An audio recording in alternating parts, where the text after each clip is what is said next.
We are back with more Humankind, ladies and gents. And you are here with me, Buka Juice, the thirst quencher himself, the Buka Man. And we are going to go ahead and play with the Phoenicians, as this is my third trial of Humankind. If you have been with me playing Humankind or watching me play Humankind since the release date, last August 17, you would know that my first two tries didn't turn out so well. But I think this current one is very promising. Let's see. Quality level is beautiful. Display mode's full screen. Lock cursor, we'll turn that on. Alright. Oh wait, actually, we have to turn that off first because I need to go to the full game overlay. There you go. And I think my internet is not as good as yesterday. But just like yesterday, I am playing at late nights because I need to wait for my hair to dry. I just had a shower. I shower at night. For those of you who care to figure that out. But that means that it takes a while before it dries, and I need to wait until I can go back to bed. So there. Let's see. This is the third trial, but I am feeling really good about this one.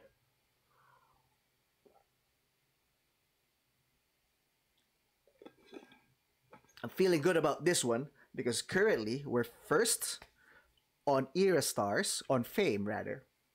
And Fame is, as you probably know, the primary method of winning a game of Humankind. So we're going to go and continue this game. We're currently the Phoenicians. We just got the Phoenician culture. I was a bit worried actually because we could have advanced to the ancient era from the Neolithic era pretty early on, but we decided to try to chase all three era stars, which worked out for us because now we are leading in fame. Era stars give you fame, so you could jump to the next culture almost immediately, but that means you miss out on some stars. Now, the problem though with waiting is that someone else might get the culture that you want. In this case, I was settling on the coast, so I kind of wanted to play as the Phoenicians as much as possible. So without further ado, here we are. We're going to continue this game. I seem to be experiencing more drop frames. If this continues, I may have to restart my stream with a lower FPS.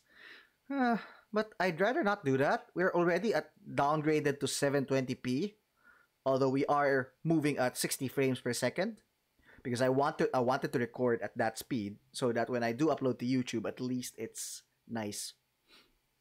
But if this continues, I may have to restart. We'll see. Speaking of YouTube uploads, I already did some minor edits on the last stream, and we're going to be uploading that over at the tube so that it doesn't disappear on us. Also, when I was streaming, I did not notice it that time, but apparently I had a transparency issue which caused a bunch of the trees to turn super green and unrealistic. But I think we solved that. Let me know if you notice anything unusual about the color patterns of the environment. There shouldn't be any right now, as you can see. But if there are, let me know so that we can address it. Anyway, let us, for now, turn on the hexes so that we can see it, as well as the resource allocation of the area, so that we can get a recap of what we have been doing. So one thing I've learned from the first few failed runs is that we probably would want to settle as many territories as possible while you are still nomads in the Neolithic era. We did that, so we currently have 3 territories, one of which was turned into the city of Byblos over here. which is our primary city. This one has a lot of production because we're right beside a river, as you can see over there. Byblos is kind of blocking the way. So there's production here, here, here, here, here. And then we attach the adjacent territory over here of Kurha. And Kurha is more of a farming district because it has a bunch of natural food exploitations. So I think when we start expanding, it is going to be favoring that kind of playstyle. The farmers district will be here, and then the makers quarters will be here. We have a third territory though, which is Kekwan over here. We settled this territory. I wasn't originally planning to. I kind of wanted to settle mostly along the coast. But we ended up getting Kekwan anyway. It's not yet attached to our city because of this natural wonder over here, Kawa Ijen. Kawa Ijen provides us with +2 food, which is neat, and a bonus vision range. It also provides us with influence, stability, and money, which is always nice. So currently our influence is going up to 100. What else do we know? We also have one army that I probably would want to keep here near our area. It's an army composed mostly of scouts, our hunting parties. Our original Neolithic era hunting parties have turned into scouts. So here, we'll probably use them to defend the homeland in the meantime. And then these other ones, I have 1, 2, 3, 4, 5, 6. This one will be combining with this one. So instead, we'll have 6 more units of scouts. I think they will go on and discover other areas of the map, especially since there's an enemy here. I assume they have a city over there. There you go, San Lorenzo. And then there's also another city. Well, I think this one is just an outpost for now, but that's another AI. So we already spot 3 AIs along with my Kini over here, which means it's going to be fairly crowded sooner rather than later. And for that, we would want to claim as much territory as we can. But territory costs influence. So we need to improve our influence, which is why our first work here in Byblos is the pottery workshop, because it will provide us with +4 influence on our main plaza. So that will allow us to get more territories.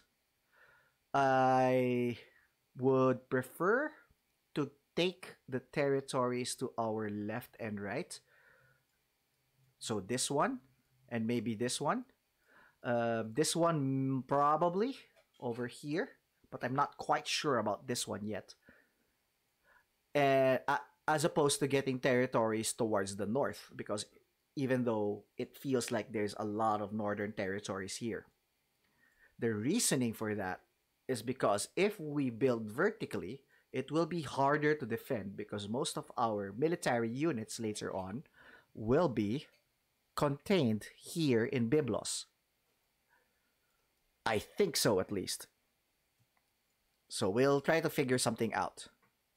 So in the meantime, though, these guys will be exploring this to the north, this one to the east, so that we can try to claim these territories. All right? So that's what we are planning to do. And now, I prefer to actually play without the resources turned on naturally and without the tiles so that we can appreciate the impressive graphics of this game. You're probably seeing it in 720p if you're watching on Twitch. But still, look at that. So you can tell which lands are exploited because there is that farmland looking region over there. And you can tell that these are the unexploited lands because it's more natural grassland looking. And one thing that I have learned is that apparently you can start poking at the people and they will actually react to your mouse movements. They're running like, help us! The giant arrow is chasing us! No! So that's neat. We actually have already finished this turn for the most part, turn 12. Because as you can see, most of our units already have exhausted actions. So instead, we will just open up these diplomatic ties. So let's start with this one.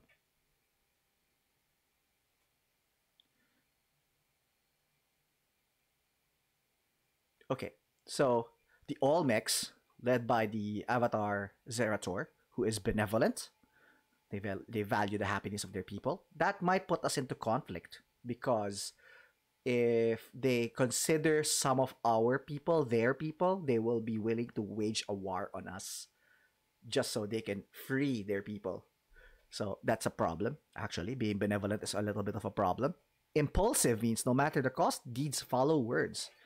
So they have an opportunity to, a tendency to act first before trying to make diplomacy. And then they're open, which means they are eager to learn from others and embrace diversity. That's pretty good for us because we kind of want to go for a collectivist and worldly outlook. So the choices taken for the worldly outlook emphasize cooperation, humanism, universalism, militarization for reasons of unifying groups, etc. That last bit might be a little bit problematic, especially since we're a merchant culture to start with, as opposed to homeland, which is really about defense, defense. I don't think we'll be like that. We'll also try to move towards collectivism, which are choices that are taken to emphasize socialized measures, regulations on the economy, collectivized decisions, etc. Versus individualism, which is more, I suppose this one is more capitalist versus socialist. So we'll try to go towards collectivist because that aligns with kind of how I see society working. But on the other hand, I tend to choose tradition over progress, if only because it's more interesting to roleplay tradition than progress. I am naturally inclined to go for progress in terms of my actual outlook in life, but it would be interesting to go for tradition. And lastly, between liberty and authority, I'm tending towards liberty, although there will be cases where we will be taking the authoritarian point of view, especially with major events. So we'll see if that works out for us. Let's go back to what you were trying to do. The Olmecs have just proposed to only trade luxuries. Do you have luxuries? Nothing yet. So this is actually a pretty much empty offer. It doesn't really give us anything. But it might give us money if we counter. Although they are currently hesitant towards us. So generally, if you counter, you will be saying that I will accept your proposition if you give me gold or money in this case. If you give me money, but money doesn't always work. Usually, they need a better relation than hesitant to do that. But let's try it anyway because they have attacked us before. So let's try a counter offer. See, they refused it.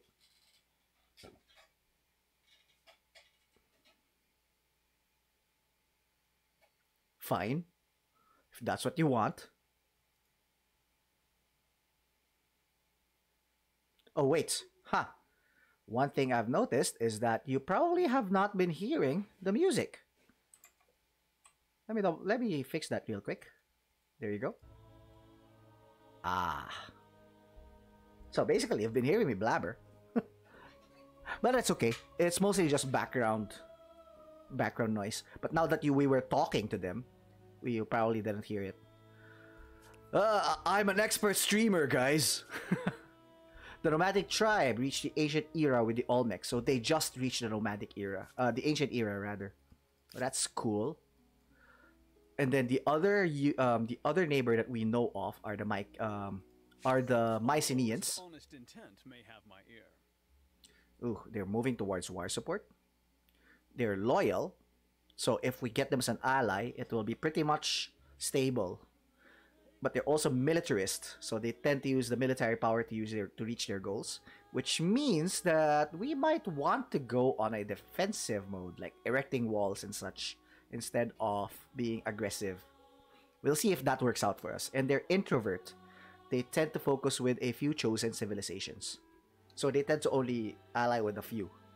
That works out for us. And then in terms of science, what are we doing? Science-wise, we are rushing towards sailing. And then after that, we'll probably go for money. And then we will be researching irrigation as needed because this provides us with stability. So later on, that might be a problem, especially when our empire starts to grow. And then after writing, if we get to the second era, we might want to start going for philosophy. So we can start, what's the word? So we can start researching more things because currently our research is a bit low. It's mostly reliant on our legacy trait from the Neolithic era, which is astronomy. We are storytellers. That's the Neolithic era legacy trait that we got.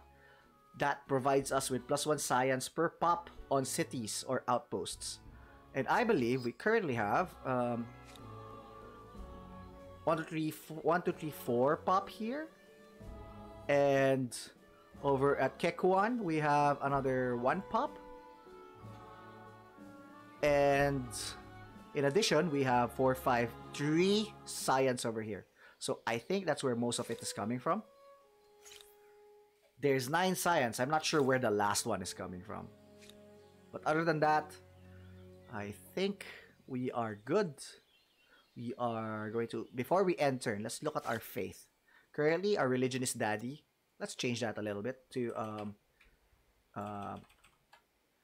Prayer Daddy. No, Papa God. Papa God. There you go. So our religion is now Papa God. We'll see if that helps in any way by renaming it into Papa God. So let's see. We are going to go into turn number 13. Ending the turn.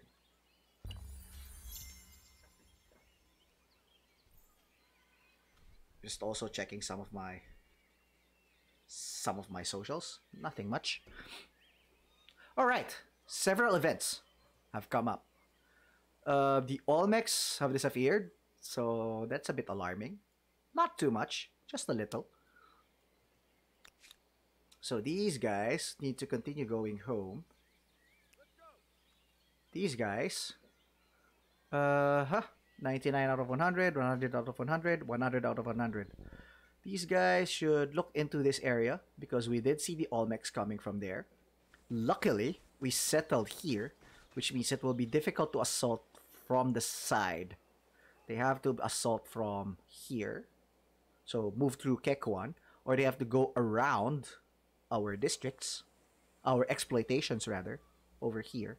So we'll hopefully get some time to prepare for them if that's what they decide to do. So far so good, right? So we move that there. These guys here, eventually I would want them to get to Byblos and heal up. I would like to... Ooh, what's this? Open. Defend your flag. There's an attacker. I think this is a bear. Yeah, it's probably a bear. Let's manually resolve this. They're coming from here. So we'll try to exploit high ground. And avoid the river. Although our flag is there. So I think this is better. We're gonna be on the river, but at least we have an ally beside us. So that might help. And deployment. It is a bear. Can you move to flank? You cannot. Look at that. 11 versus 10. That's gonna end up badly for us. But this is 18 versus 10. +4 from high ground and +1 from an adjacent friendly unit. All praise Papa God, Felon Wolf says. Hello, Felon Wolf. Listening along to your playthrough while gaming myself. Alright. Thank you, Phil. And then we'll finish off the bear. This is 11 strength versus 9 strength. Not as much of an advantage as before because we have a -3 penalty from crossing a river. But we do still have our ally bonus. So, and the bear is already heavily damaged. That's what you get, bear, for trying to attack us. So that gave us 10 money. A mammoth. Ooh. Still have a lot of wild animals. This implies that there is a sanctuary that spawns wild beasts somewhere close. Now, the thing about mammoths, though, is unlike the bears, they're not aggressive. So, I think we can make this movement to join the two.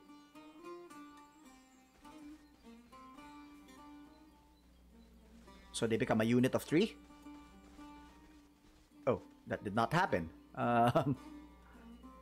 Instead, we'll do this, and that exhausts us because entering a river tile exhausts movement for normal units.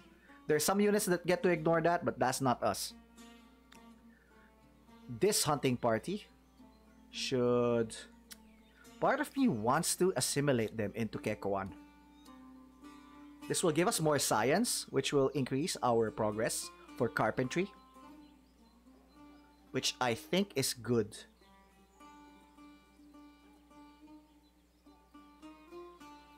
Yeah, right now we don't really need big units, right? So I think we'll go ahead and do that. We are going to disband you. By disbanding a unit, by the way, so that I can explain also. Disbanding a unit means that they will be added to the population of the outpost of or city in which their territory is in. Currently, Kekuan is not attached to Byblos, so it will go to Kekuan. It will just be focused on growing itself. But at the same time, while it is growing, it will grow faster if it has more than 1 pop. In fact, though, if we do that, we go up to 3 pop because this is growing in a turn.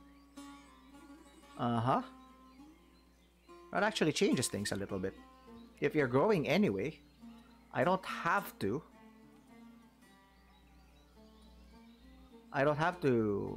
assimilate you. Although we could assimilate you in Byblos, because we do want that science. 2 out of 3 slots for food, 2 out of 3 slots for industry, 7 turns for the pottery workshop. No, sorry, 7 money if I want to finish it now or wait a turn. I think we will want to wait a turn. So instead, what I'm going to do is I'm going to move them here so that they enter the territory of our main city and then disband them. Disband. Okay. So what that did was that now we have a population of 5. That increased our progress by a bit, but not by much it seems. So better than nothing, better than nothing. As you notice, I haven't actually assigned anyone to science. I'm mostly relying on our storyteller traits in order to get more science progress. Because when you are starting the game, in my opinion at least, it is better to focus on city growth, meaning food and industry. Money and science will come later on its own. Okay, so that's what we have. And then I believe we have a unit that hasn't moved. We're going to turn on our resources because I want them to look around. What's that? Woodland. There's just a lot of animals there, so that's kind of cute. Over this way. Okay, it's a 4X game, so you would know that if you have played 4X games before, you would know that the units are bigger than the map, if only so that you can see them. Because this is a world map, and a tile represents several miles of territory. So that's how that works. Then let's move here. I have 4 movement, and I don't want to exhaust it, so I'm trying to avoid rivers and stuff like that. I think that's the extent of this territory. There is an anomaly there, which is represented by that fan over there. And if we zoom in, it is a river spring. It provides an extra 2 food and 1 industry, which means it would be good to settle near there. So actually, let's see. The recommendation is to settle here so that we can take advantage of both this river here and that river there. And you also have mountains adjacent, so you can exploit the mountains but not build adjacent to them. But on that note, it does provide a good bonus. And it's relatively close to where all of our other territories are, so we're not going to be too impeded. I think that's a good way to establish ourselves, right? Yeah, let's do it. So let's do that. How much did it cost us? 30? 30 influence. Ooh. We are burning through our influence, so we really want to finish that as soon as possible and get more influence going for us. In the meantime, we are going to look at our event. Empire Foundation. By what right do we rule? It's a choice between founding myths and legitimacy. So let's show, sorry, those are rather two civics choices. So this is the civics window. And this is how we decide the ruling style that we will do as the immortal god emperor of this culture. So let's see. They each cost influence. We do have 55 still. So we can enact some of these. Now, natural rights means we claim inherent dominion over the land and beasts. Will push us toward progress. And it will also give us influence on the main plaza, which is kind of part of what we want, right? But on the other hand, divine mandate means our supremacy is ordained, for we are the chosen ones, gives us +3 faith. And it pushes us towards tradition. Now, if you are in the center, by the way, it gives you a stability boost. But if you start moving towards the left, it starts to change. Now it's +5 stability on all cities instead of +10, and +2 faith on territory. So this is a total of +5 faith. And then the more I move towards that, you can see that the bonus on faith increases as we move closer to the tradition axis. But we also start to lose the stability because we are becoming we're becoming more extreme in our beliefs, so to speak. We can also ignore it, right? Do it that way. Then let's look at legitimacy. What style of laws does the empire use? Codified laws moves us toward progress, and it would make it easier to attach outposts. So that's kind of neat. Customary laws, though, gives us -50 on create outpost cost. So I think earlier, let's actually rethink that. Earlier, we are about to spend 30 influence here, right? But if we decide to codify customary laws, pushing us towards tradition, which is roleplay wise what we are trying to achieve anyway, this will give us, I will lose 10 influence, so that's -10, and then the 30 would become -15, so it becomes a -25 influence to create the outpost. Whew. On the other hand, if I make codified laws, attach outpost will reduce by 20%, which means attaching, it would be nice to have just one city because it would be easier to attach outposts later on. But I think in terms of the raw cost, it's easier to enact customary laws right now. So let's do that. That seems to leave a lot of interpretation of right and wrong, not to mention yours and mine. The narrator didn't approve of our choice, seems like. On that note, though, the narration of this game is good, but I kind of miss Sean Bean, guys. I've been playing Civ 6, and the Civ 6 narrator is Sean Bean. It's pretty awesome. So, I'm not saying that Civ 6 is the better game, or that Humankind is the better game. I'm enjoying both of them. It's just that Humankind is newer, and we are still exploring it. So far, so good. Moving to founding myths. Do we spend on this now? This will cost us 16 influence, so we kind of want our influence to grow, not shrink. So natural rights will progress us back towards progress, so we go back to equilibrium +10 stability on all cities. Could work. Divine mandate, though, gives us faith. And it pushes us further towards, currently we're still unstable. Sorry, actually, it will push us towards +4 faith. So that's a total of +7 faith, which will make our Papa God religion very good in terms of it will grow pretty fast. So I think I kind of want this divine mandate. Let's do that. We are the chosen one of Papa God. It seems so. If the gods hadn't chosen us, somebody else would be standing here. Well said, narrator. So we'll go with that. This means that we kind of lost out on a few influence. We're down to 29. But that does mean that our attach cost is now lower, supposedly. Let's see. If we claim this territory, it is now only 15 influence. Much better. So that means that we will just go to +13 -15, a net of -2. So after we establish that outpost, we still have 27 influence to go. Not to mention, our pottery is almost done, which means that we will start selling pottery to our neighbors and start becoming more influential. So far, so good, right? Meanwhile, what are we doing in Kekwan? Kekwan is about to grow. The thing about outposts is that mostly it is just growing on its own, as well as providing us with whatever money or science it can provide.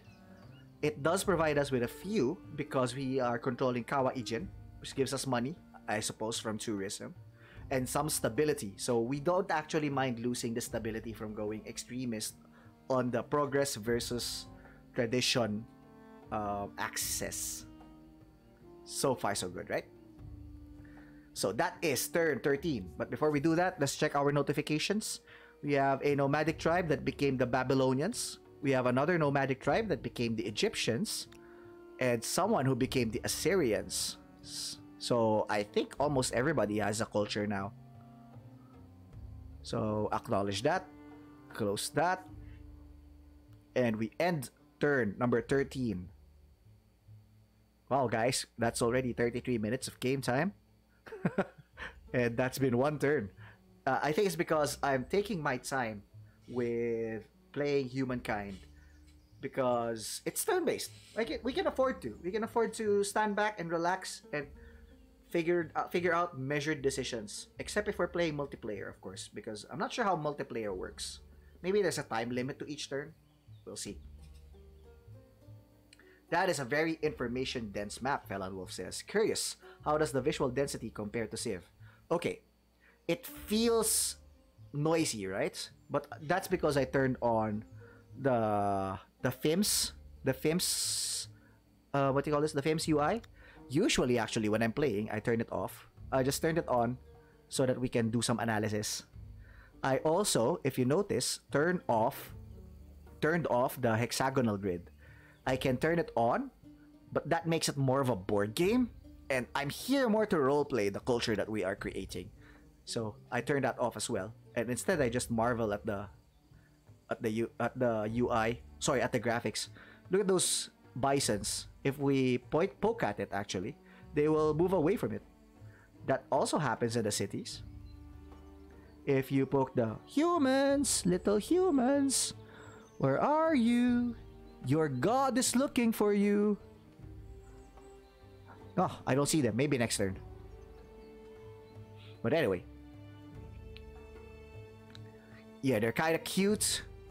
But to answer your question, how does the visual density compare to Civ?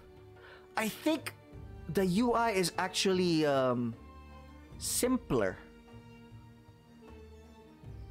When I first started Civ, I really had to get the tutorial mode on. And to be fair, I've played this with the open beta as well. So I did watch a video or two and stuff like that. But I think it's cleaner. It's one of the things that I could do is I could just close that. Then I can reopen that later. So when the town visual is actually closed, it's fairly clean. There are things that you would discover later on. Like, for example, the Phoenicians are a merchant type of civilization. So you have a merchant affinity. But the thing is, see that glowing button?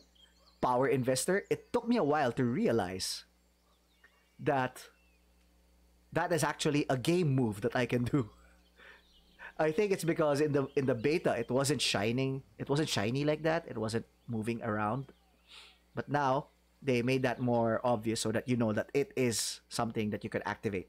Power investor is basically we spend money to immediately create a mine on a strategic resource, whether or not that is in our territory. You could use that on a competing player's territory, and we could both earn money from that when people buy from them. So that's kind of cool. Yes, the hand of Papa God. Anyway, that has been enough for turn number 13, and let us move on to turn number 14 and see what we can do. All right, we have a new event. We have a new task for the city. The mammoth isn't close to our territory. We might want to get rid of them one way or another. And new actions all around. First off, Kekwan is already at population 2. It will keep growing in 11 turns. So we can afford to keep them here. They're basically just generating influence and stability and money for us. So that's neat. Plus 22 influence per turn is actually pretty high for the ancient era. I think let's start with the event. Urgent affairs require my attention. Keepers of the Creed. An unexpected rivalry has erupted between two temples in Byblos, each representing a different sect of Papa God. One temple argues that religious matters should be left in the hands of dispassionate men, while the other contends that only women with their capacity for nurturing life possess the necessary understanding for these affairs. These quarrels must stop before your inhabitants start fighting each other. Who should be your religious leaders? So, first things first. This is another difference between Civ and Humankind. Humankind has a set of events that are somewhat random, although the pool is not that high. I'm hoping that they will release more random events as the game matures. Currently, I think there are 150, if I remember their announcement right. And this helps you get into the roleplay aspect of a 4X game more. On the other hand, events like this is an opportunity to move your axis for progress. So for your society, if you remember, this is the society tab. Your ideologies is what they're referred to. You can move them over either closer to the extremism. How do you say that word? Anyway, extremism towards one of the axes, or you could, if you really need that stability, edge slightly backwards towards progress. Now, currently, I think I am at +4 faith. If I move it back towards progress, I lose 2 faith, but I gain stability. Now, the thing is, I don't quite need stability right now. Byblos is still very stable. In fact, it's growing in stability. Probably because we have +10 stability from Kawa Ichin. But we're going to start losing that as our empire grows. So in the future, that's an issue. But for now, we can actually afford to be extremist. Now, we could move towards progress by saying that both men and women can be holy persons. Right? But with 1T, game-wise, I think it makes more sense to go to 4 faith, right? But if we do that, we have to choose if we get priests or priestesses. You know, the way I see it, if our religion is Papa God, our priests must be women. Oh no, that sounds so wrong. But it makes sense. We can emulate Nibene from Dark Sun. All of our priestesses are actually the wives of Papa God. Or children. I don't know. Let's go for women. What do you think? What do you think? Sige, let's do it. Women then. Confirm your choice. We believe that women will make better religious leaders. They will conduct the ceremonies. Confirm. So we move closer towards the ideology of tradition. So that's what we have. We also have pesky mammoths that are still bothering us.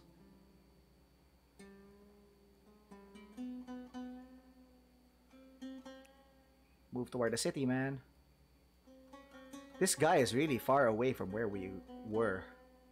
We'll probably want to explore this way. The mammoth is peaceful, so there might be value in keeping him around. This mammoth, though, is kind of blocking the way. So that might be an issue soon. But for now, we'll try.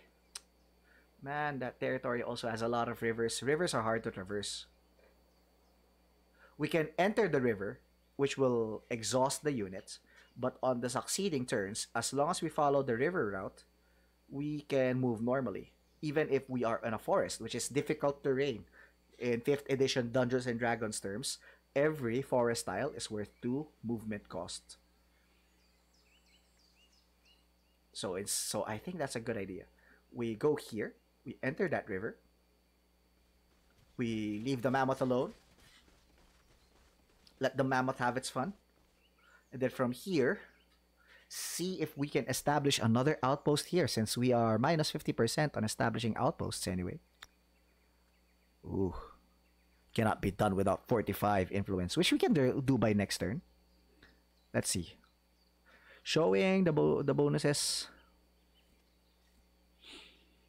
This could be a good region. I think there's an anomaly there. Yeah.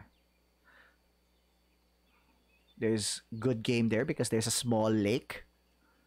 So as you can see, there's like, are those sheep? I think they are sheep. They just bahed at me. Bah. Alright. So if we establish an outpost here, maybe here on the actual lake. I'm not sure if we can do that. But if we can, it's a good, productive area. Lots of industry. Although we might also want to explore first how far this territory goes. We're kind of stuck here though, because after we leave this river, we're going to have to travel that way in order to see. We'll decide later. City of Byblos. Our pottery has finished, so we now have +4 influence for a total of +22 per turn, which is not bad at all. But currently, since we're still waiting on our science, and our ability to make archers and carpentry and all that good stuff, we don't have anything much to offer yet in terms of what we can do for projects. And I really don't think we need stone rings. This is our religious district, by the way.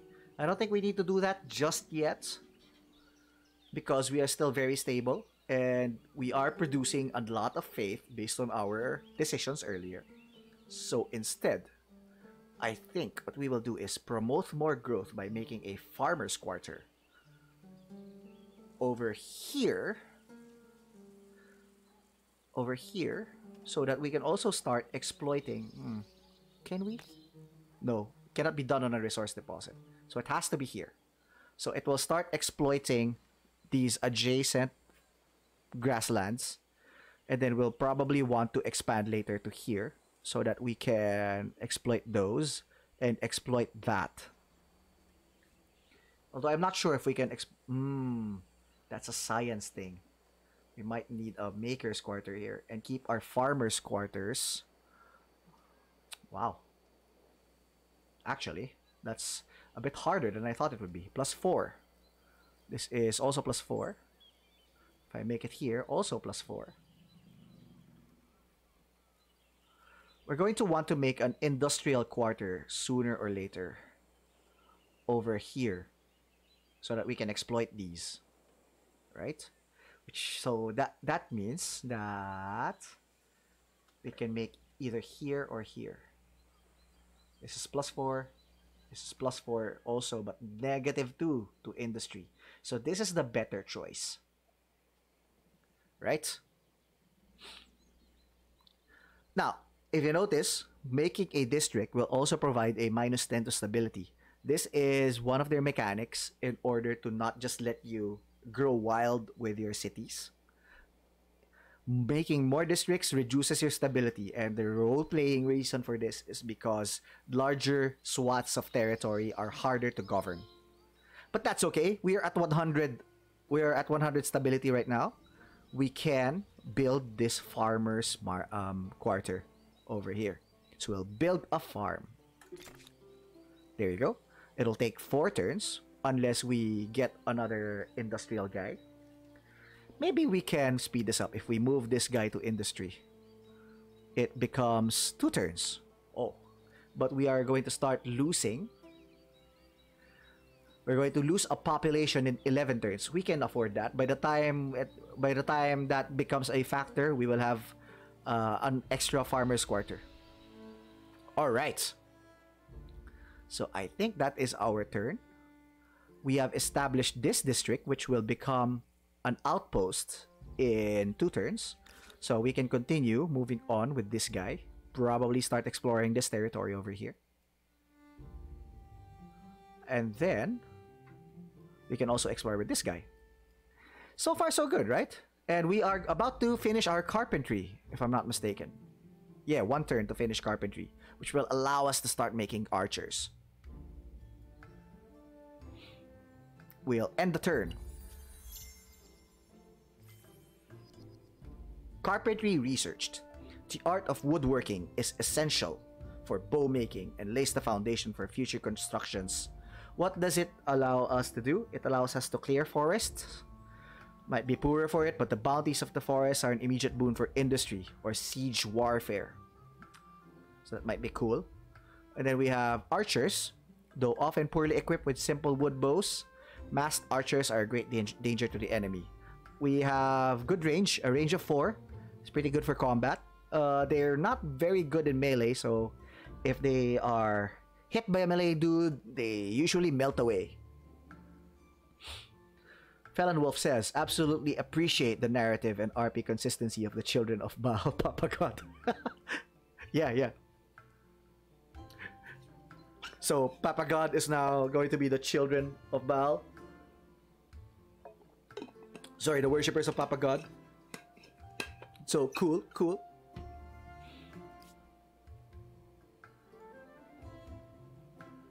So, can you get to the city already?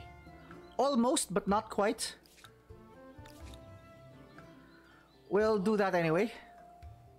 And we are going to be exploring this area. There's another river there which will impede our progress.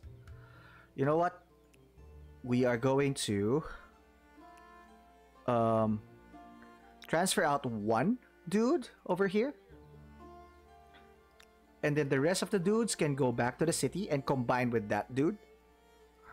Meanwhile, you get to explore. How many more movement points do you have? 3 movement points. 1, 2. Oh, that's just 1. Alright. Then if we move here. Sorry. This is movement cost of 2. I would prefer to use that movement to enter a river. Yeah. Ooh. Again, another heavily forested area. It might be good later on when we have siege engines. We can immediately create our battering rams or our trebuchets or whatever our tech allows us. But for the moment, that's it for the movement of those armies. This army should then start moving. Let's meet the Egyptians, shall we? I think they're Egyptians because of Memphis. Alright, let's open up with the Egyptians. There's a sanctuary there. That's why it keeps spawning animals. Alright. 1 idle army. This army is now on a river route. We don't really need to explore there. Although, we can make an outpost there. Nice, nice and defendable. The AI, though, tells us that it's easier to make an outpost here, 16.9, or here, 18.6. Wow. Food of that is awesome.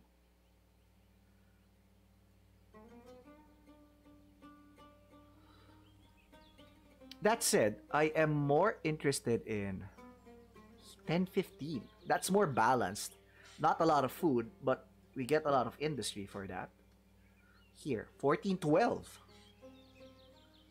I don't know I don't know why they're recommending these, but I think this is, excuse me, I think this one is good, 14.12, because it allows us to exploit mountains as well as the adjacent anomalies over here and over there. Yeah, it's actually way better, 14.12 compared to 10.15, 16.9, and 18.6.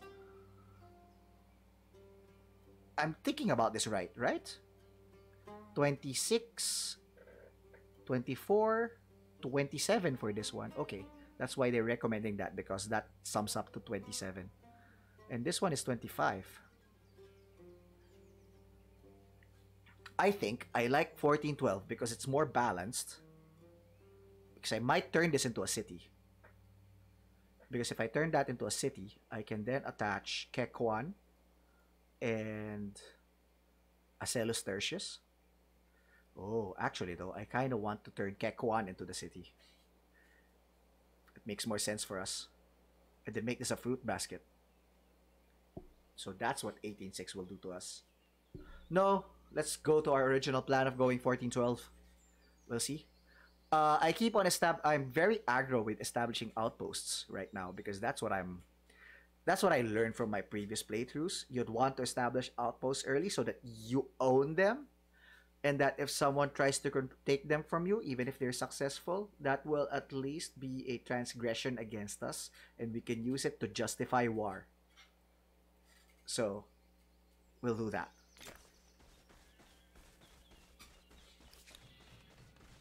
Yeah.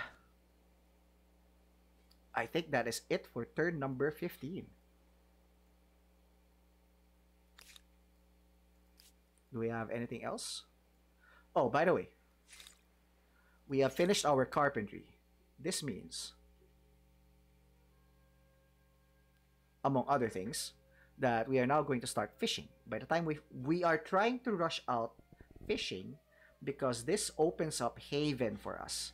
Now, Haven is a district that is unique to the Phoenicians, which is the culture I chose for the ancient era. They basically functions, they're a harbor that also functions as a farmer's quarter and a market quarter. So they produce a lot of things. And this will also allow us to start creating naval units, which will be good for us in terms of exploring the map. But it's a bit limited at the start because I think until you get to like the classical era, your ships will almost immediately die in deep water. So they'll have to sail the coast, so to speak. That said, sailing the coast is something that not every culture gets to do at the start. So this will give us like a leg up in terms of exploring the map. So that's why we're trying to rush fishing and sailing in order to create the Byreme, which is our unique unit as the Phoenicians. Alright? So that's what we're going for. We need more science though. So I think the science will just start coming to us when our population starts to grow. So for now, let's end the turn. Moving to turn number 16. Loading, loading. Did the Egyptians notice us? I don't think they did because we're hidden beneath these You have constructed rocks. a first emblematic quarter. It's a symbol of power and a lasting memory of this era. Go ahead, be smug. I think we just finished our farmland. This is the farmer's quarter. We just finished the farmer's quarter, which means that the food exploitation here on this river increased by 1. And we started exploiting this farm over this land over here and this land over here. That's why art of their land changed to something that looks like it's worked. So that's pretty good for us, because what that means is that we now have an extra slot for food. We will start to lose another one later, but for now we're focused on industry. If we move here, -1, oh, we can't. We're stuck at 3 industry because we need to make more makers' quarters to assign more of our population to construction. But if we make the lumber yard next, this gives us +1 industry on every forest and every woodland, which is pretty good, given that if you look at our exploitation right now, our main plaza, forest. Our adjacent exploitations, forest. Right? This one's prairie, so that doesn't count. But this one is also forest. These ones are prairie. Okay, so it doesn't quite count as well for this one, but it counts really well here. And if we attach this one later to our primary city of Byblos, they are also river oriented, so I think they're also forests. Yeah, so this might be good.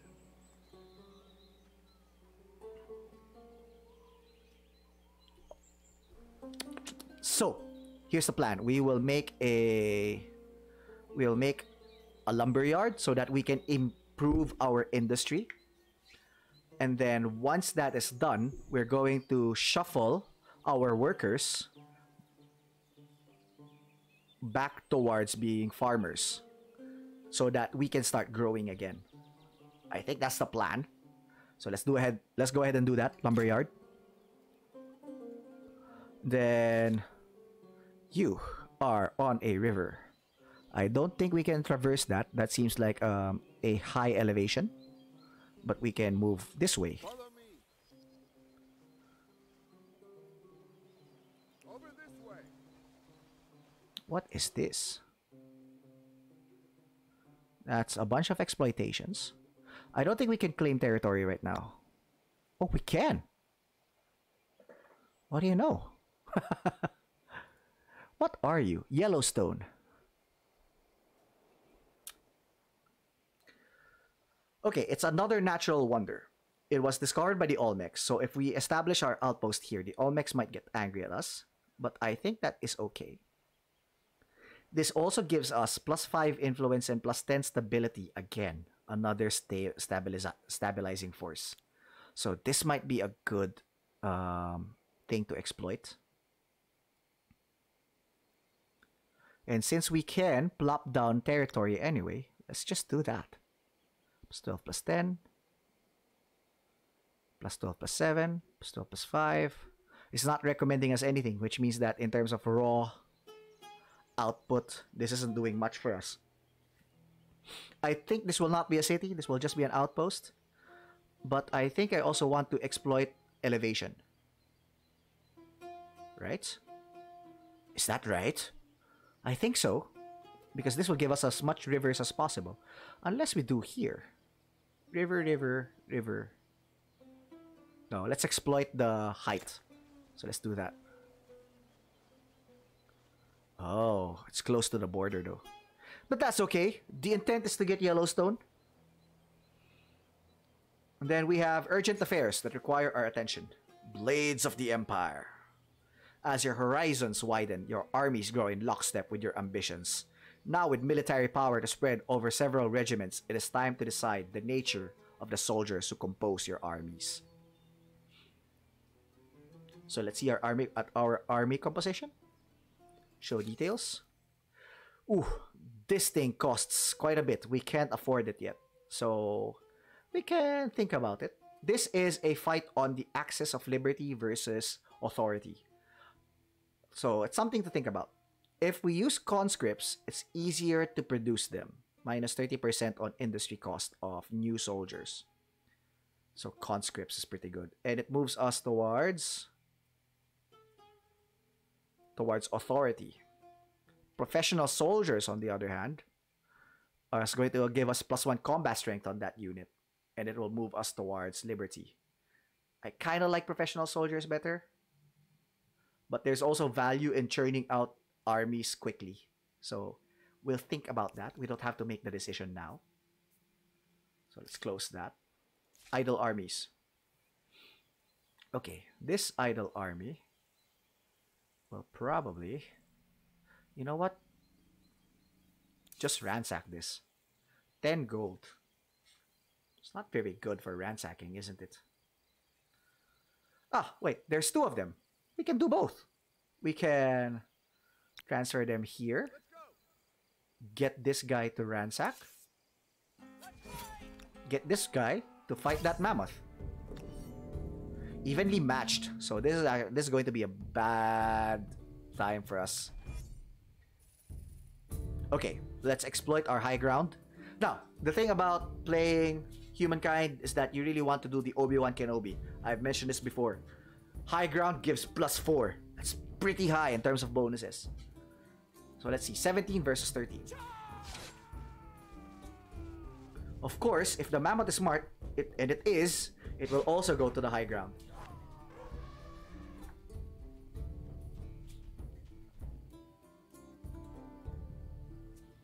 Okay, now it is 13 versus 12. We still lead, but now it's almost same power. I think we can keep doing that. That or we can hide in the trees over here. But that's not going to be ideal because then the mammoth will have height advantage on us. So instead, I am going to use this round to attack. Oof, this hurts. Oof.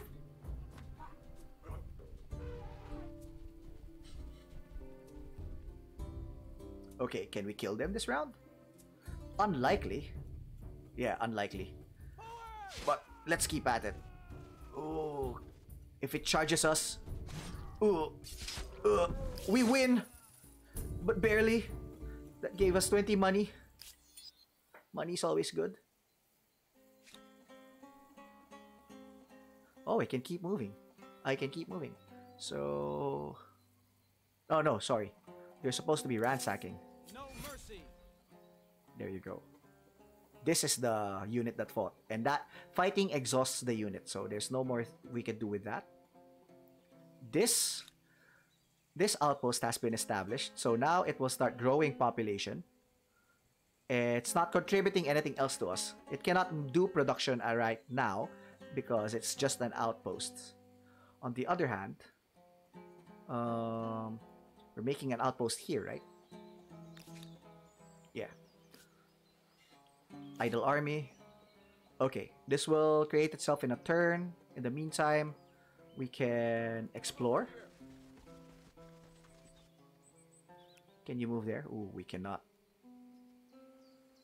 We can move here though. So let's see what's over here on this area. There's a lair there that we can sack for more money. So the reason why we're sacking lairs and sanctuaries is because those things, they spawn wild animals.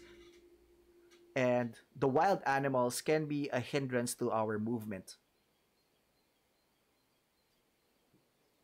Alright, and to make use of outposts, to make special use of them, we need to start attaching them to cities. Alternatively, we can make a new city and attach those outposts there. But to do that, we need influence. So we really need to start gaining more influence for ourselves. Meanwhile, I think these two will start combining. Not yet, huh? Oh, because of the river. Right. You're fully healed naman, no? So we can just do this. There you go. And then... we can probably try killing that mammoth already. For your family. Oh. Let's kill that sanctuary, then take care of the mammoths. Turn 17. Whew, those mammoths are really impeding our movement, friends. So we will want to get rid of those sanctuaries. So first things first, let's look at our notifications. Kurha converted to a new religion. The people of Kurha converted to Papa God. Where's Kurha? San Lorenzo, Acelus Dinner, Kekwan. I have no idea where Kurha is.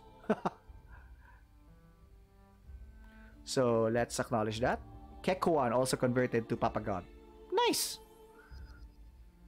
We have successfully ransacked. I think this is this one. So we can combine these two again.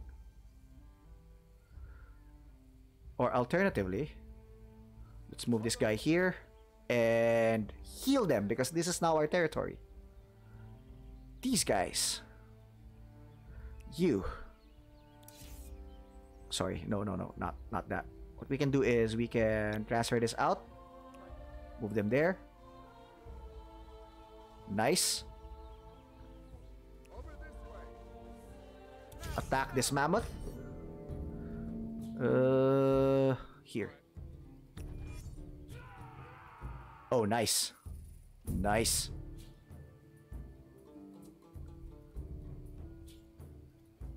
Let's move this one here. Let's move this one here. Use the high ground.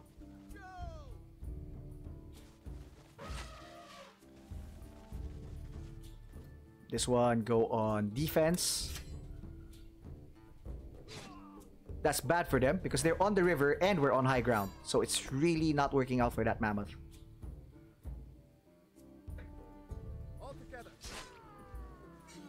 Alright, no problem. That's more money for us, which is pretty good because we currently don't have other ways to generate money other than hunting these animals. And we're a merchant civ, so we would want to get more money as much as possible. Meanwhile, this one will start ransacking the sanctuary for more money. Alright, now you can finish claiming this territory. Oh, but they recommend that one for 10-14, 12-10. It's not bad. It'll take us another turn though. So let's go ahead with this one. This will take 3 turns to complete. And now, look at our territory, guys. We're here to conquer, we're here to trade. So, be friendly to us, other nations. Why are you here? They're hesitant. And they're actually gaining some war support, which means they might want to try and war with us soon. I have nothing to give them yet, so we'll leave them be. How about you? Here. Not now, not ever. Wow, you don't like me. But we're here to trade luxuries, friend. Okay, they're hesitant and they have some war support, so there's nothing we can do about that either. So instead, we'll just start claiming territories and hopefully increase our production. Ooh, what's wrong here?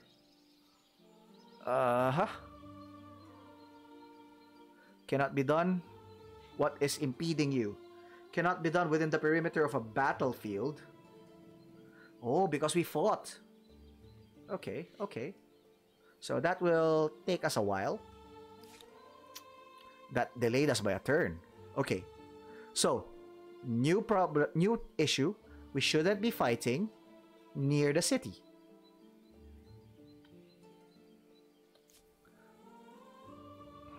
Okay.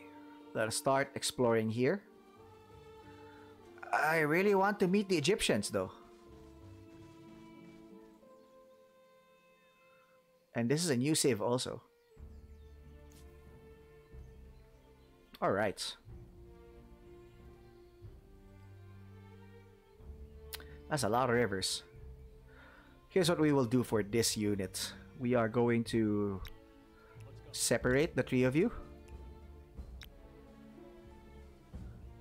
Yeah.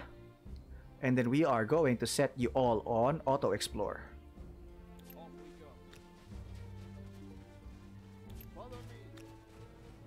Off we go. All right. And then we'll get back to them later. So let's recap. This one got delayed by a turn because apparently fighting within the vicinity is not a good idea.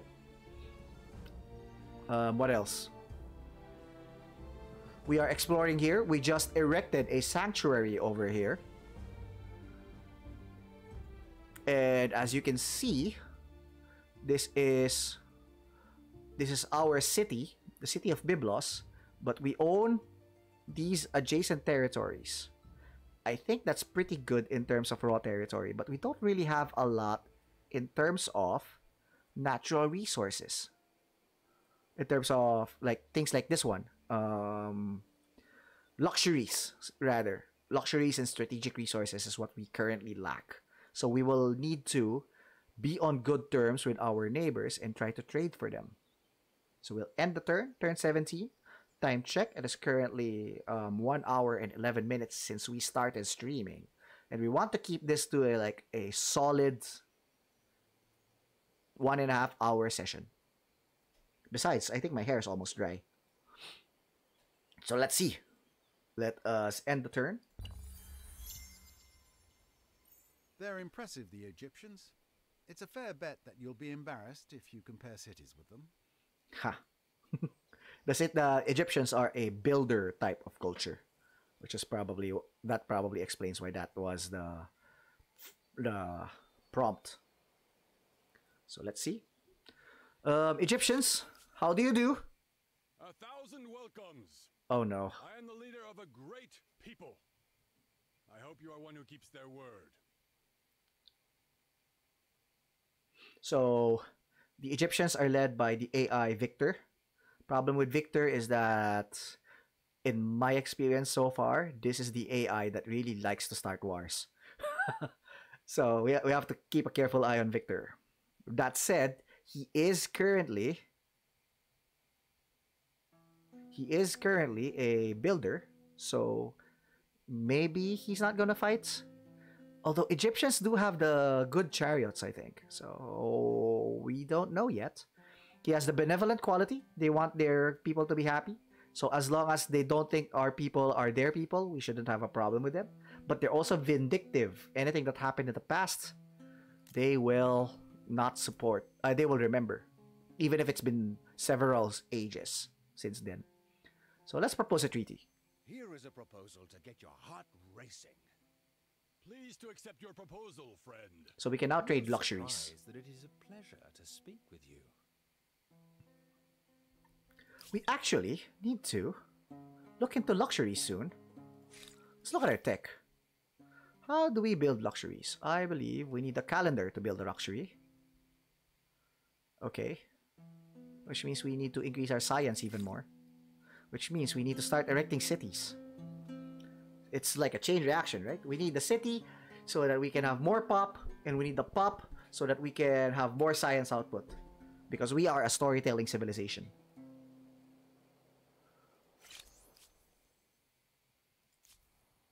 You should listen to this. Alright, Olmecs. We'll listen to you.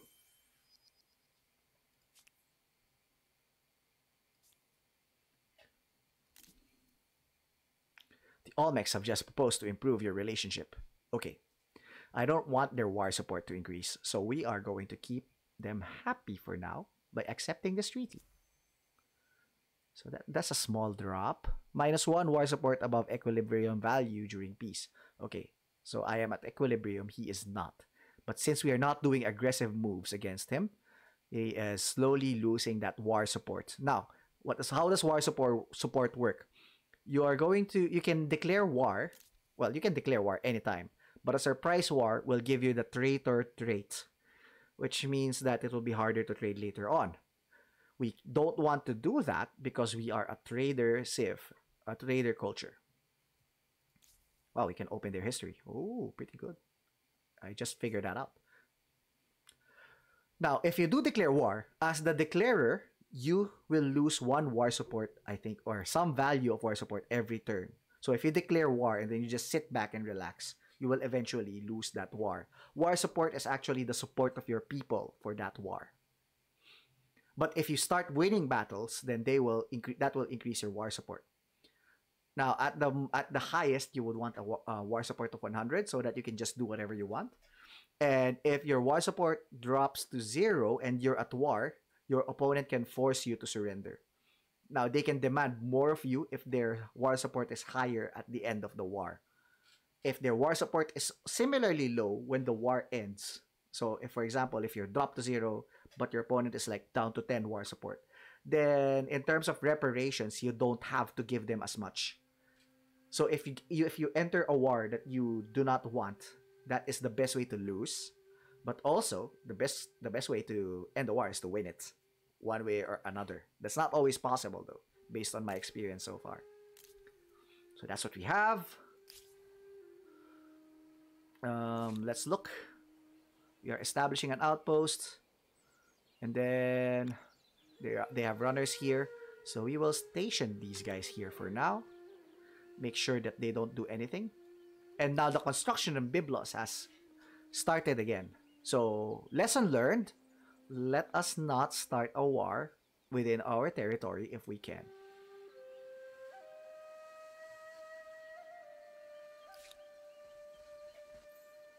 Although if it's an outpost that's not doing anything, that should be fair game for us, right? Yeah, let's do that. Because that is not yet a city, it's not yet doing anything for us. Instead, it's just trying to grow slowly.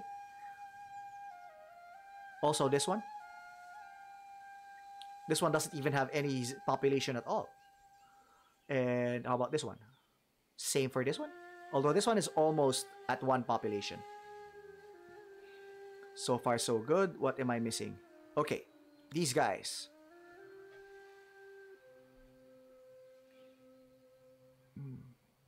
I think this is the extent of our territory for now.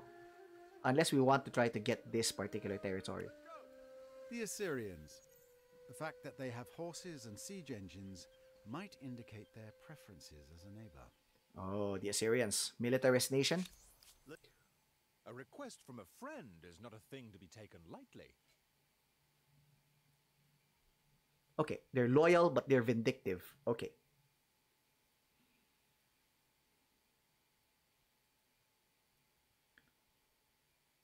Do you have luxuries that are existing? Not yet. No one has gotten luxuries yet, so mostly this is just a token gesture and we want to avoid war with them at all costs. So maybe let's try to counter though. I think we can counter. They might refuse because they're hesitant against us. So far, my experience with hesitant AI is that they will counter refusal. Sorry, when you counter a proposal, you basically are saying we can agree to this treaty if you give us money. In this case, the money is worth 5 gold, 5 money, 5 coin, whatever you want to call it. I want all the money I can get, so I am going to be greedy. Maybe? No? Or would you purchase a yes? This works. You have a deal. What do you know? This is cause for celebration. Let's take a moment to enjoy life. They agreed to pay me money. Neat. Like I said, money is always good. Especially with the type of civ that we have. Okay, we have to be careful though. The Assyrians are a militarist nation. And those kinds of cultures will want to go to war more often than not. But for now,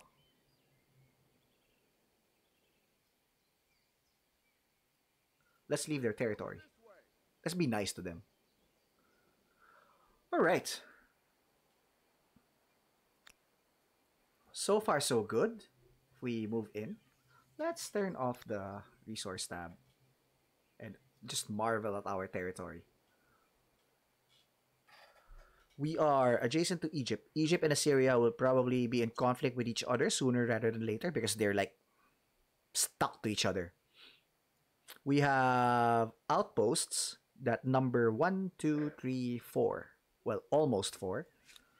We want to specifically keep Zaurak and Kekwan because they have natural wonders attached to them and those give us stability and money. Right? Stability and money. Is this one also giving stability and money? Yes. They're giving us the same thing, which is cool. And stability is always nice. And influence is also nice. So we want to keep it that way. But since we laid claim to a fairly large swath of land, I expect them to start hating us fairly soon. So our auto explorers are auto exploring. So far so good. We end the turn and move to turn number 19. The agrarian Harapans. You're as likely to meet their canals and farmers as their soldiers. Alright, we met the Harapans. Are you the Harapans? Das Leben ist schön, nicht wahr? Behandelt mich und mein Volk mit Respekt. Dann gibt es kein Problem. I'm trying to figure out what language that is. If you know, let me know. I'm not sure if it's Welsh or French. As you can tell, I know nothing about those areas, so I can't tell their natural language. But there's a lot of nasalness to it, which I find appealing. So I am at peace with the Harapans. Now, this is controlled by the AI Shurjoka, and she is loyal, so we would like to have her as an ally. They're unlikely to break alliances. They're impulsive, though, but they're open, which will work with our worldviews, our ideologies. Treaties. There's nothing to trade, so let's avoid that. Let's wait until they give that to us. We have urgent affairs that require attention. The pecking of poultry. Ah, this is a new one. I don't think I've seen this before. But it has chickens on it. And you know me, I like chickens. The Art of Divination spreads across the empire. Priests search for messages from the gods in animal entrails, the flights of wings, the wheeling of the stars, in holy decoctions, and elsewhere. Now, however, the practices have become commonplace, so bizarre that the whole empire is sliding towards chaotic superstition. Even the eating patterns of chickens are being interpreted by military commanders.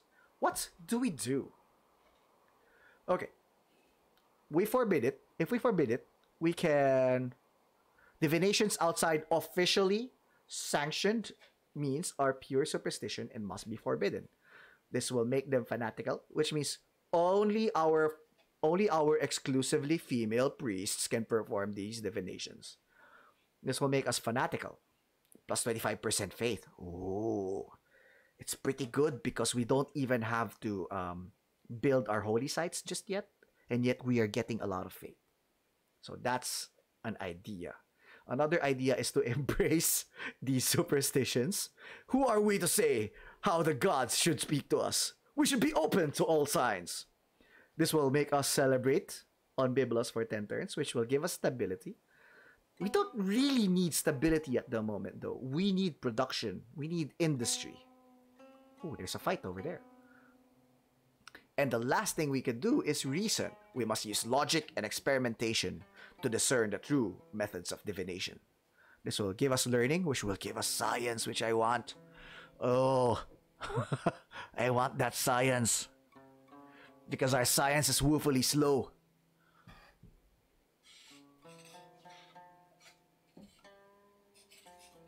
Okay. I like fanatical because fanatical will increase our faith. But our faith is still quite a ways away from becoming significant to us.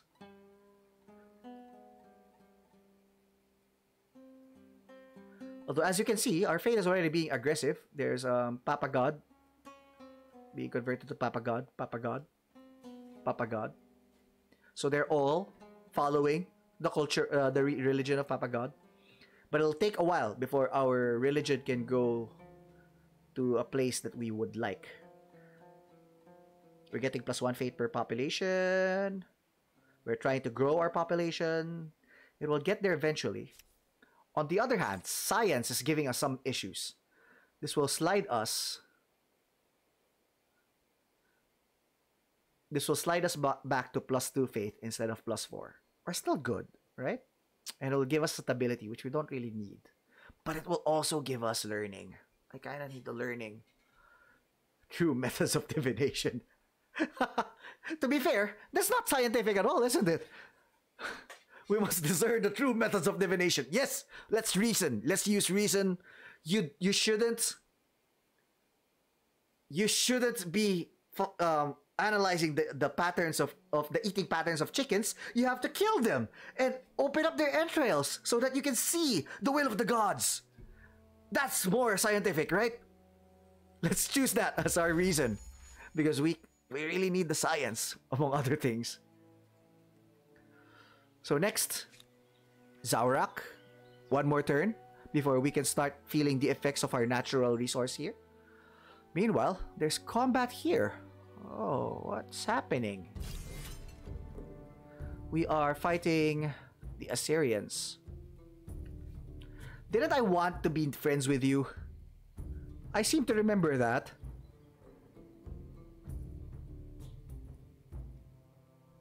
Let's fight. End deployment. Let's see what you're going to try to do.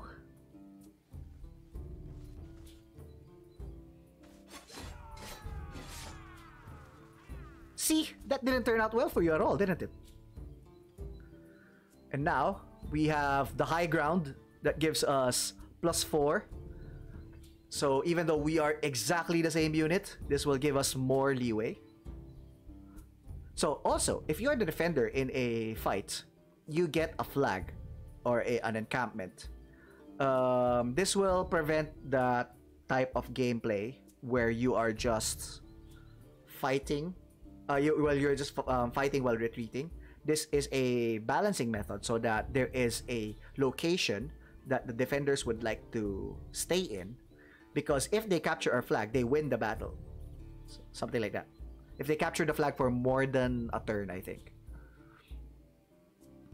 So instead, let's do this.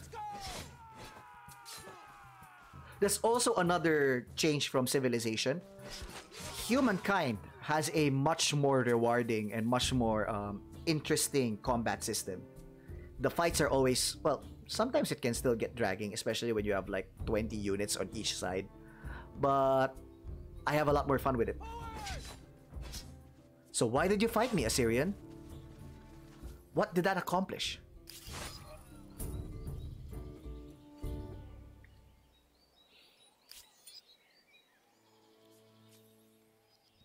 So, we are victorious at the Battle of Fuyue. That means we gained war support against them. And now I have a grievance. I'm listening.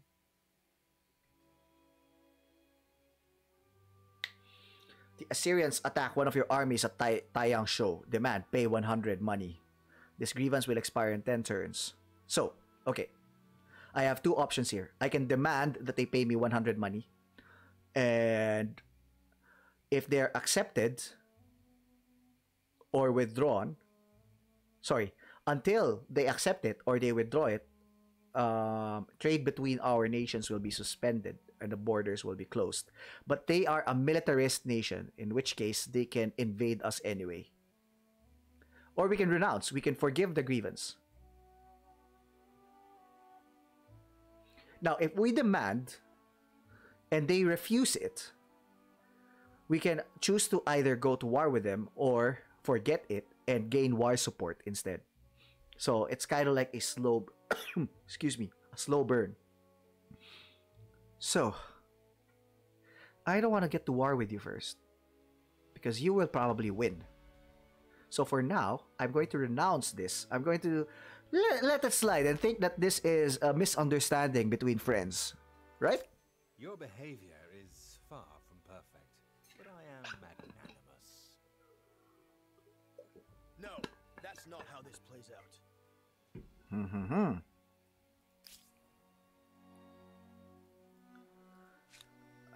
One bad thing about that, though, is that this one is severely injured, so we will want to get into our territory.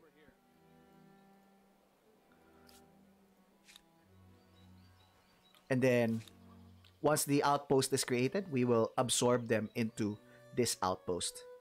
I think that will work out for us. One idle army. What are you doing?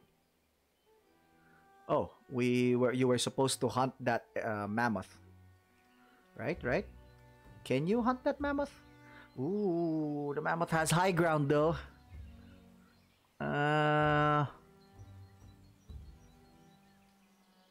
Let's try. We do have 3 units with us. And we do need money.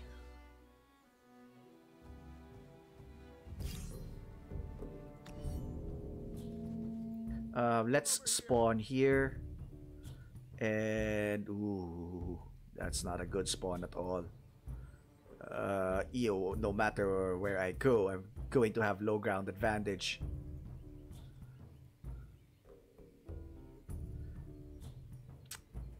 Gosh, that's a problem. All right, let's do it.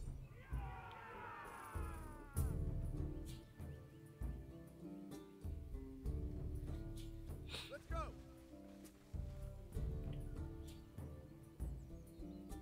Over this way. Defensive. Let's see where the mammoth will go.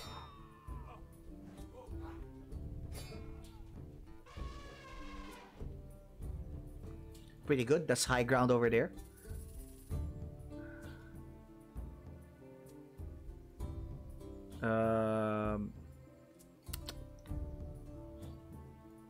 Let's get you here.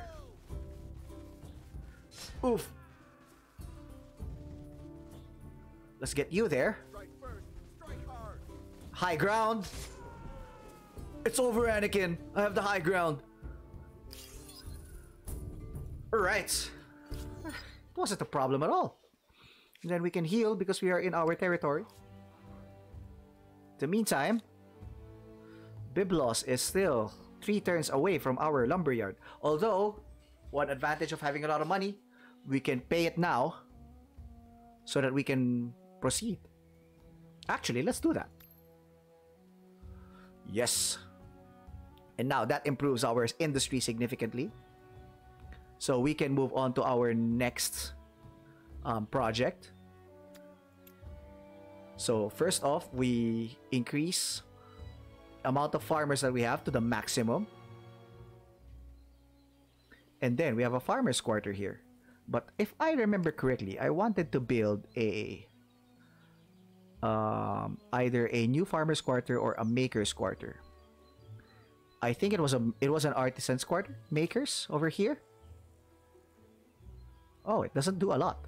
I thought it would do more. +1, +3, +1, +5.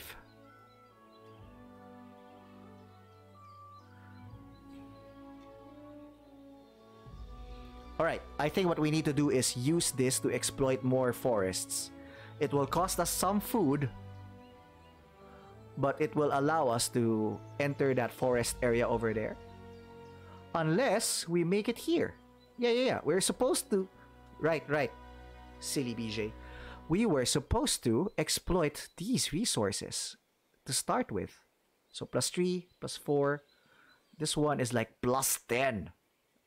Look at that. So powerful. This one is +5. +10 because that means if we make a maker's quarter here, it will start exploiting the mountain, this river area here, and this river area here, which are both giving us substantial bonuses on our industry. So yeah, that's the easy choice to make. How many turns is that? That will take 4 turns. Alright, not bad. Not bad at all.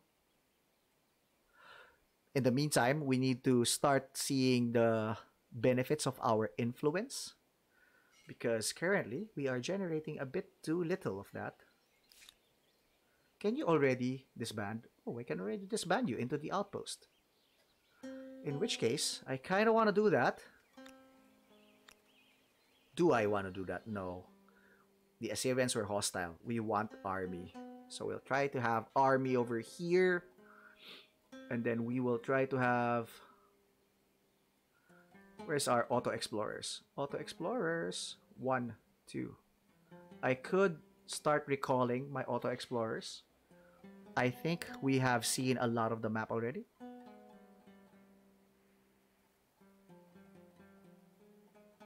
Or maybe not yet.